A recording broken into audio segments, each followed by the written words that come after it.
Assalamualaikum warahmatullahi wabarakatuh. Kami dari kelompok 2 akan mencoba mempresentasikan hasil diskusi kami mengenai persepsi. Sebelumnya, kami akan memperkenalkan diri kami terlebih dahulu. Perkenalkan, nama saya Dwi Cynthia Putri, NIM 12040324239. Assalamualaikum warahmatullahi wabarakatuh. Perkenalkan, nama saya Muhammad Islim Muhtadi, NIM 12040312471. Assalamualaikum warahmatullahi wabarakatuh. Perkenalkan, nama saya Wulan Salsabila, NIM 12040322344. Materi persepsi mencakup 1. Pengertian sensasi dan persepsi. 2. Faktor-faktor yang mempengaruhi dalam persepsi. 3. Proses terjadinya perubahan dari sensasi ke persepsi. 4. Hukum persepsi. 5. Konstansi dalam persepsi. 6. Persepsi kedalaman. Dan 7. Ilusi. Pengertian sensasi dan persepsi. Sensasi. Kata sensasi berasal dari kata Latin, yaitu sensatus, yang berarti dianugerahi dengan indera atau intelek. Sensasi merupakan proses menangkap stimulus dan tahap paling awal dalam penerimaan informasi. Contoh dari sensasi seperti cahaya masuk ke mata, bunyi atau suara yang masuk ke dalam telinga. Persepsi. Secara etimologi, persepsi atau dalam bahasa Inggris perception dari bahasa Latin perceptio dan perciper yang artinya menerima atau mengambil. Persepsi merupakan proses pemberian makna pada sensasi sehingga manusia memperoleh pengetahuan baru. Dengan kata lain, persepsi mengubah sensasi menjadi informasi. Selain itu, persepsi adalah salah satu yang membentuk sebuah kesadaran pada diri sendiri. Adapun arti persepsi dalam arti sempit ialah penglihatan, yaitu bagaimana cara seseorang melihat sesuatu. Dalam arti luas adalah pandangan atau pengertian, yaitu bagaimana cara seseorang memandang atau mengartikan sesuatu. Faktor yang mempengaruhi dalam persepsi ada 2, yaitu yang pertama faktor internal dan yang kedua faktor eksternal. 1. Faktor internal, yaitu faktor yang terdapat dalam diri sendiri atau individu yang mencakup A. Fisiologis, yaitu informasi yang masuk melalui indera, kapasitas indera untuk mempersepsi pada tiap-tiap orang berbeda, sehingga interpretasi terhadap lingkungan juga dapat berbeda. Yang B.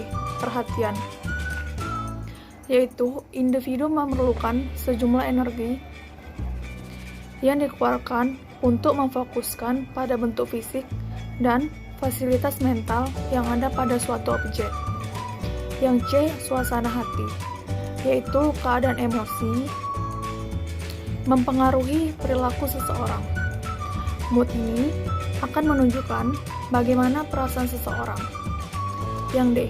Pengalaman dan ingatan, yaitu pengalaman bergantung pada ingatan seseorang. Dalam artian, sejauh mana seseorang mampu mengingat kejadian-kejadian masa lampau. Yang E. Mental. Yang F. Kebutuhan searah. 2. Faktor eksternal, yaitu karakteristik dari lingkungan dan objek-objek yang terlibat di dalamnya. Elemen-elemen tersebut dapat mengubah sudut pandang seseorang yang merasakannya atau menerimanya, yang mencakup beberapa hal, yaitu A. Ukuran dan penempatan dari objek atau stimulus, yaitu faktor ini menyatakan bahwa semakin besarnya hubungan suatu objek, maka semakin mudah untuk dipahami. Yang B. Warna dari objek-objek, yaitu objek-objek yang mempunyai cahaya lebih banyak akan lebih mudah dipahami atau to be perceived dibandingkan dengan yang sedikit. Yang C.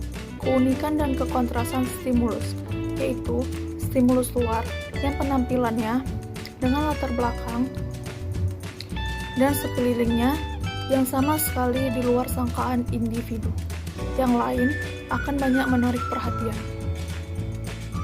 Yang D, intensitas dan kekuatan dari stimulus, yaitu dari luar akan memberi makna lebih bila lebih sering diperhatikan dibandingkan dengan yang hanya sekali dilihat.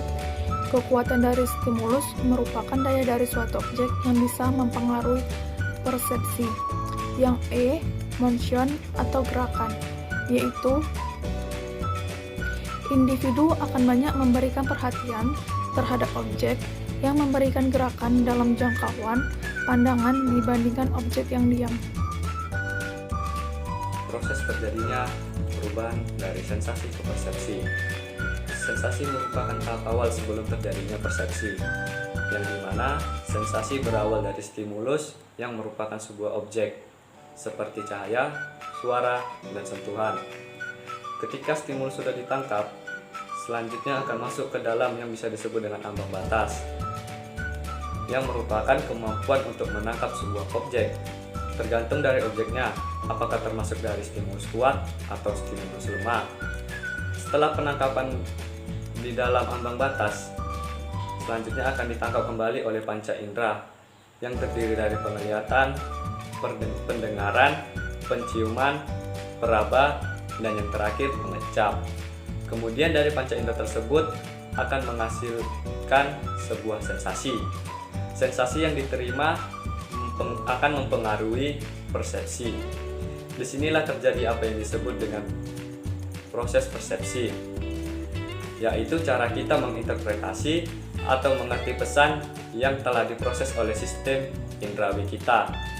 Contohnya yaitu ketika kamu mencium wangi bunga melati, kamu akan mengalami sebuah sensasi. Kamu akan menyadari bahwa wangi bunga melati tersebut sama dengan parfum yang biasa dipakai oleh sahabat kamu. Kesadaran atau interpretasi kamu atas wangi bunga melati itulah yang disebut dengan persepsi. Jadi dapat disimpulkan bahwa persepsi adalah proses memberi makna pada sensasi.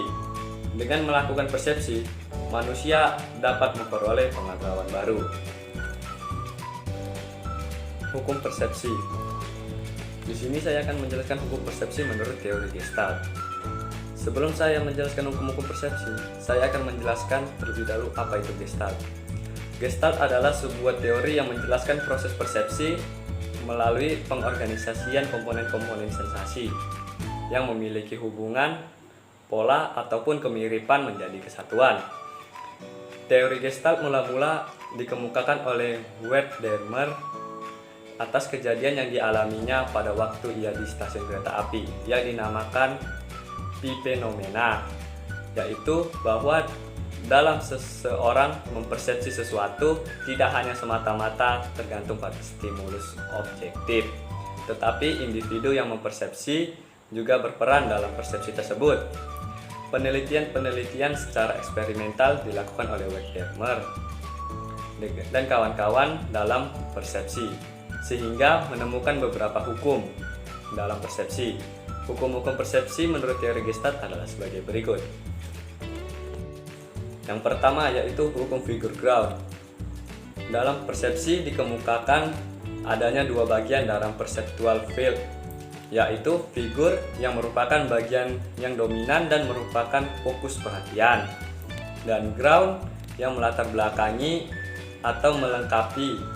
Jadi hukum ini bergantung pada perhatian seseorang yang mempersepsi.